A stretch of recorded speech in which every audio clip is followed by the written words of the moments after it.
ಹೀಗೆ ಮಳೆ ಮಧ್ಯೆ ನಾಯಕರುಗಳು ನೆರೆ ಪೀಡಿತ ಪ್ರದೇಶಕ್ಕೆ ಭೇಟಿ ನೀಡ್ತಾ ಇದ್ದಾರೆ. ಆದರೆ ಈ ಭೇಟಿ ವಿಚಾರವು ಈಗ ಬಡಿದಾಟಕ್ಕೆ ಕಾರಣ ಆಗಿದೆ. ಕುಮಾರಸ್ವಾಮಿ ಅವರು ಮಳೆ ಹಾನಿ ಪ್ರದೇಶಕ್ಕೆ ಭೇಟಿ ಕೊಟ್ಟಂತ ವಿಚಾರವಾಗಿ ಡಿ.ಕೆ. ಶಿವಕುಮಾರ್ ವ್ಯಂಗ್ಯ ಮಾಡ್ತಾ ಇದ್ದಾರೆ. ಸಹಜವಾಗಿ ಡಿ.ಕೆ. ಶಿವಕುಮಾರ್ ಅಥವಾ ಸರ್ಕಾರದ ಕೆಲ ಮಂದಿ ಕುಮಾರಸ್ವಾಮಿ ಅವರ ಭೇಟಿಯ ವಿರುದ್ಧವಾಗಿ ಮಾತನಾಡ್ತಾ ಇರುವ ವಿಚಾರ ದೋಸ್ತಿಗಳು ತಿರುಗಿ ಬೀಳೋಕೆ ಕಾರಣ ಆಗಿದೆ.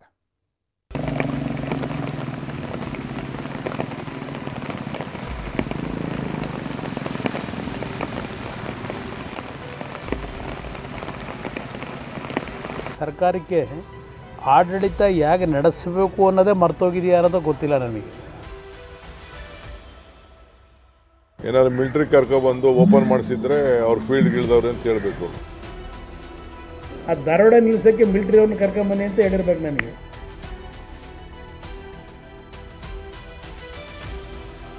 ಡಿ.ಕೆ. ಶಿವಕುಮಾರ್ ಅವರು ಜನರನ್ನ ಯಾಮಾರಿಸೋ ಪ್ರಯತ್ನ ನಿರಂತರದಲ್ಲಿ ಇರ್ತಾರೆ. ಇನ್ಸ್ಟ್ರಕ್ಷನ್ಸ್ ಕೊಡಬೇಕಾಗಿತ್ತು ತಡ ಆಗಿದೆ. ಮಳೆ ಎತ್ತ ನೋಡಿದ್ರೋ ರಣ ಮಳೆ, ಸೂರುಗಳೇ ಸ್ವಾಹ, ಜಮೀನುಗಳಿಗೆ ಜಲ ದಿಗ್ಬಂಧನ. ಕಳೆದೊಂದು ವಾರದಿಂದ ಸುರಿಯುತ್ತಿರುವ ಮಳೆಯಿಂದಾಗಿ ಜನರಂತೂ ವಿಲವಿಲ ಒದ್ದಾಡ್ತಿದ್ದಾರೆ. ಸರ್ಕಾರ ನಮ್ಮ ಕಷ್ಟಕ್ಕೆ ಯಾವಾಗ ಧಾವಿಸುತ್ತೋ, ಯಾವಾಗ ಪರಿಹಾರ ಕ್ರಮಗಳನ್ನು ಕೈಗೊಳ್ಳುತ್ತೋ ಅಂತ ಹಾದಿ ನೋಡ್ತಿದ್ದಾರೆ. ಪರಿಸ್ಥಿತಿ ಹೀಗಿರುವಾಗ ಆಯ್ಕೆ ಮಾಡಿ ಕಳಿಸಿದ ನಾಯಕರೇ ಪರಿಹಾರ ಕ್ರಮಗಳಿಗೆ ಚುರುಕು ಮುಟ್ಟಿಸೋ ಬದಲು ಮಾತಿನ ಕದನಕ್ಕೆ ಇಳಿದಿದ್ದಾರೆ.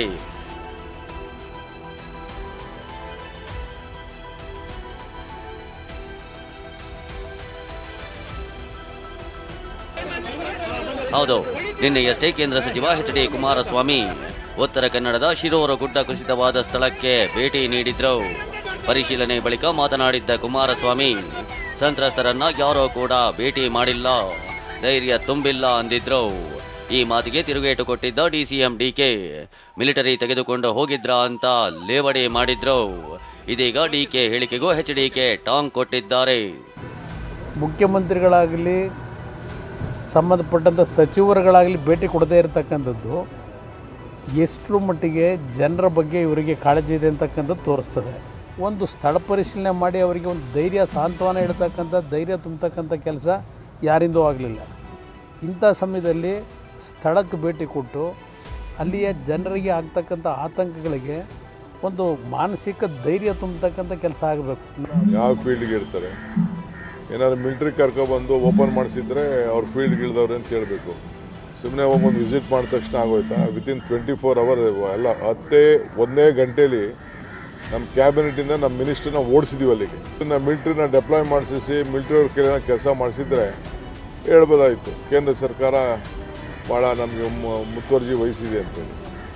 ಸೊ ನಮಗೇನು ಅದರಿಂದ ಏನು ಕಾಣೆ. ಈ ಸರ್ಕಾರದ ಪಾಪದ ಕೂಡ ತುಂಬೋಗಿದೆ. ಬಹುಶಃ ಅದಕ್ಕೆ ಇರಬೇಕೇನೋ ನಮ್ಮ ಉಪಮುಖ್ಯಮಂತ್ರಿಗಳು ನನ್ನ ಕುಮಾರಸ್ವಾಮಿ ಇಲ್ಲಿ ಹಾಕ್ಬಿಡ್ತಾನೆ ಇಲ್ಲಿ ಮಿಲಿಟ್ರಿ ಕರ್ಕೊಂಬಂದವನ ಅಂತ. ಮಿಲಿಟ್ರಿನ ಬರೋ ಕಾಲ ಬರುತ್ತಿಲ್ಲಿ ಕರ್ಕೊಂಡು ಹೋಗಿ ಇವ್ರನ್ನ ಒಳ್ಳೊಳ್ಳೆ ಕೆಲಸ ಮಾಡ್ತಾವ್ರಲ್ಲ ಪಾಪ ಅವ್ರು ಯಾಕೆ ಹೇಳಿದ್ರು ಅಂತ ಆಮೇಲೆ ನನಗೆ ಅರ್ಥ ಆಯಿತು. ದರೋಡೆ ನಡೀತಿದೆಯಲ್ಲ ಇಲ್ಲಿ, ಆ ದರೋಡೆ ನಿಲ್ಸಕ್ಕೆ ಮಿಲಿಟರಿ ಅವ್ರನ್ನ ಕರ್ಕೊಂಬನ್ನಿ ಅಂತ ಹೇಳಿರ್ಬೇಕು ನನಗೆ. ಈತ ಕುಮಾರಸ್ವಾಮಿ ಪರ ಬ್ಯಾಟಿಂಗ್ ಮಾಡ್ತಾ ಡಿಸಿಎಂ ಡಿ.ಕೆ. ವಿರುದ್ಧ ಗುಡುಗಿದ ಬಿಜೆಪಿ ನಾಯಕರು ಕೌಂಟರ್ ಮೇಲೆ ಕೌಂಟರ್ ಕೊಟ್ಟಿದ್ದಾರೆ. ಡಿ.ಕೆ. ಶಿವಕುಮಾರ್ ಅವರು ಜನರನ್ನ ಯಾಮಾರಿಸೋ ಪ್ರಯತ್ನ ನಿರಂತರದಲ್ಲಿ ಇರ್ತಾರೆ. ಆದರೆ ಜನಕ್ಕೆ ಗೊತ್ತಾಗಿದೆ, ಬರಗಾಲ ಬಂದಾಗಲೂ ಕೂಡ ರಾಜ್ಯದಿಂದ 1 ನಯ ಪೈಸೆ ಬಿಡುಗಡೆ ಮಾಡಲಿಲ್ಲ, ಈಗ 1 ನಯ ಪೈಸೆ ಬಿಡುಗಡೆ ಮಾಡಿ. ನೋಡಿ, ಏನೇ ಅಧಿವೇಶನ ನಡೀತಾ ಇದ್ರು ಕೂಡ ರಾಜ್ಯದ ಮುಖ್ಯಮಂತ್ರಿಗಳು ತತ್ಕ್ಷಣ ಇಲ್ಲಿ ಧಾವಿಸಬೇಕಾಗಿತ್ತು. ತತ್ಕ್ಷಣ ಬಂದು ಇಲ್ಲಿ ಏನು ಜಿಲ್ಲಾಧಿಕಾರಿಗಳಿಗೆ ಯಾವ ರೀತಿ ಅವರಿಗೆ ಇನ್ಸ್ಟ್ರಕ್ಷನ್ಸ್ ಕೊಡಬೇಕಾಗಿತ್ತು ತಡ ಆಗಿದೆ. ನಾನು ಇಷ್ಟು ಮಾತ್ರ ಹೇಳ್ತೇನೆ ಈ ಸಂದರ್ಭದಲ್ಲಿ. ಇವತ್ತೇನು ಮುಖ್ಯಮಂತ್ರಿಗಳು ಬರ್ತಾರೆ, ನೀವು ಕೂಡ ಪ್ರಶ್ನೆ ಮಾಡಿ.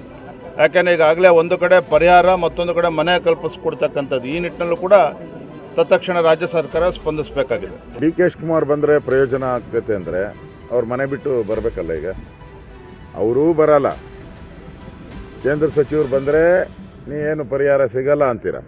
ಮತ್ತು ನೀವಾದರೂ ಬನ್ನಿ, ನಿಮ್ಗೆ ಯೋಗ್ಯತೆ ಇಲ್ವಾ ಬರೋಕ್ಕೆ? ಬರಬೇಕಲ್ಲ ನೀವು. ಕುಮಾರಸ್ವಾಮಿ ಅವರಿಗೆ ರೈಟ್ಸ್ ಇದೆ ಬರೋಕ್ಕೆ, ಕೇಳೋಕ್ಕೆ ರೈಟ್ಸ್ ಇದೆ. ನ್ಯಾಷನಲ್ ಹೈವೇ ಅಥಾರಿಟಿ ಬರೋದು ಕುಮಾರಸ್ವಾಮಿ ಅವರು ಕೇಂದ್ರದ ಮಂತ್ರಿಗಳಾಗಿದ್ದಾರೆ. ಇದೊಂದು ಒಕ್ಕೂಟದ ವ್ಯವಸ್ಥೆಯಲ್ಲಿದ್ದೀರಿ. ನಿಮ್ಗೆ ಆಗಲ್ಲ, ಕುಮಾರಸ್ವಾಮಿ ಅವ್ರ ಕೈ ಶಕ್ತಿ ಇಲ್ಲ ಅಂದರೆ ನೀವು ಬಂದು ಮಾಡಿ ಕೆಲಸ.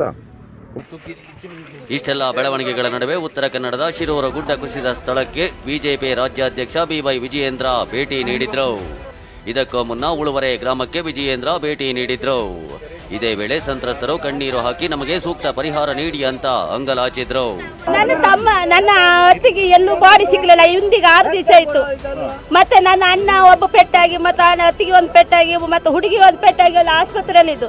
ಮನೇಲಿ ಒಂದು ಇಟ್ಟದಾಳು ಚೂರು ಬೇಕಂದ್ರೆ ನಮ್ಮ ಕೈಗೆ ಸಿಗಲಿಲ್ಲ. ನಮಗೆ ಬಾಡಿ ಬೇಕು, ಮೊದಲೇ ಯಾವುದಿದ್ರು ಬಾಡಿ ಬೇಕು. ಮತ್ತೆ ಅಣ್ಣನ ಹುಡುಗಿ ಮದುವೆ ಮಾಡ್ಬೇಕು ಅಂದ್ಕೊಂಡು 5 ಲಕ್ಷ ರೂಪಾಯಿ ಚಿನ್ನ ಮಾಡಿಸಿದ್ರು ಈ ವರ್ಷೇಯ. ಉಡುಪಿಯಲ್ಲಿ ಸಚಿವೆ ಹೆಬ್ಬಾಳ್ಕರ್ಗೆ ಸ್ಥಳೀಯರ ತರಾಟೆ. ಉಡುಪಿಯಲ್ಲಿ ಕಳೆದ 4-5 ದಿನ ಮಳೆ ಅವಾಂತರಗಳೇ ಆಗಿದ್ರು.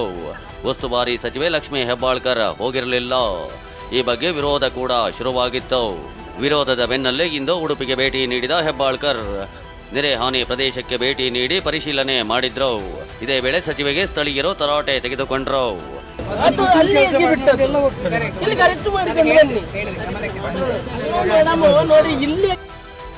ಮಡಿಕೇರಿಯಲ್ಲೂ ಸಚಿವ ಬೋಸರಾಜುಗೆ ತರಾಟೆ ತೆಗೆದುಕೊಂಡ ಪ್ರಸಂಗ ನಡೆಯಿತು. ಆತ ಹಾಸನದಲ್ಲಿ ಕೇಂದ್ರ ಸಚಿವ ಕುಮಾರಸ್ವಾಮಿ, ವಿಪಕ್ಷ ನಾಯಕ ಆರ್ ಅಶೋಕ್ ಜಂಟಿ ನೆರೆ ಪ್ರವಾಸ ಕೈಗೊಂಡಿದ್ದಾರೆ. ಶಿರಾಡಿ ಘಾಟ್ನಲ್ಲಿ ಕುಸಿದಿರೋ ಹೆದ್ದಾರಿ ಪರಿಶೀಲನೆ ನಡೆಸಿ ಅಧಿಕಾರಿಗಳಿಂದ ಮಾಹಿತಿ ಪಡೆದುಕೊಂಡರು.